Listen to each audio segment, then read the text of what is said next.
त्याची राजन साळवी पक्षप्रवेश या ठिकाणी करत आहेत, तुम्ही सुद्धा आलेले आहेत. थोडक्यात जाणून घ्यायला आवडेल नेमकं नाराजी काय होती, तुमची सुद्धा नाराजी होती, मात्र काय पहिली गोष्ट पहिलं सांगतो की नाराजी कोणाचीच नव्हती.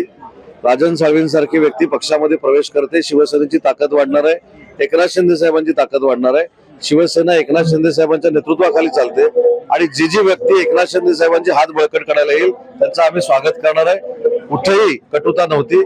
राजकारणाच्या निवडणुकांमध्ये काही कटुता निर्माण होऊ शकते, परंतु माझे आणि राजन साळवी साहेबांचे संबंध, माझ्या बंधूंचे आणि राजन साळवींचे संबंध हे काल परवाचे नाहीत, वर्षानुवर्षापूर्वीचे आहेत. त्याच्यामुळे राजन साळवींबद्दल कटुता नव्हती, राहणार नाही. त्यांचा जो काय मान सन्मान करायचा तो एकनाथ शिंदे साहेब चांगल्या पद्धतीने एक निर्णय व्हायला आता योग्य दिशा मिळेल का? कारण राजन साळवी सुद्धा तुमच्या सोबत आलेले आहेत आता. निर्णय एक निर्णय म्हणजे कोणतेही निर्णय असेल, कारण विरोधाला 100% राजापूर मतदारसंघातले निर्णय, माझ्या मतदारसंघातले निर्णय आणि पालकमंत्री म्हणून जिल्ह्यातले निर्णय आम्ही सांघिकपणाने घेऊ. आम्ही कुटुंब म्हणून काम करतो.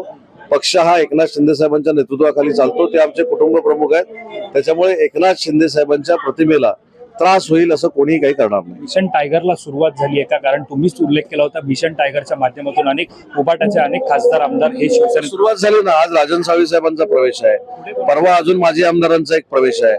मी कोकणातलं पण तुम्हाला सांगितलं किती लोक प्रवेश करतात. मी तुम्हाला पश्चिम महाराष्ट्रातलं सांगितलं होतं. काल तर दिल्लीमध्ये काय झालं तुम्ही बघितलेलं आहे.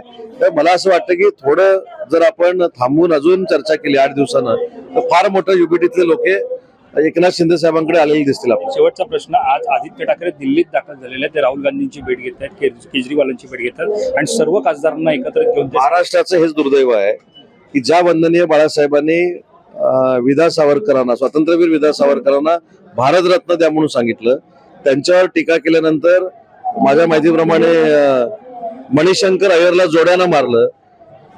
अशाच राहुल गांधी टीका करतात स्वातंत्र्यवीर सावरकरांकडे आणि त्यांची भेट घ्यायला आदित्य ठाकरे जातात. हे महाराष्ट्राचं दुर्दैव आहे. हे होते मंत्री उदय सामंत. कॅमेरा पर्सन अवधेश कोहलीसह मी वैभव पाटील, ठाणे.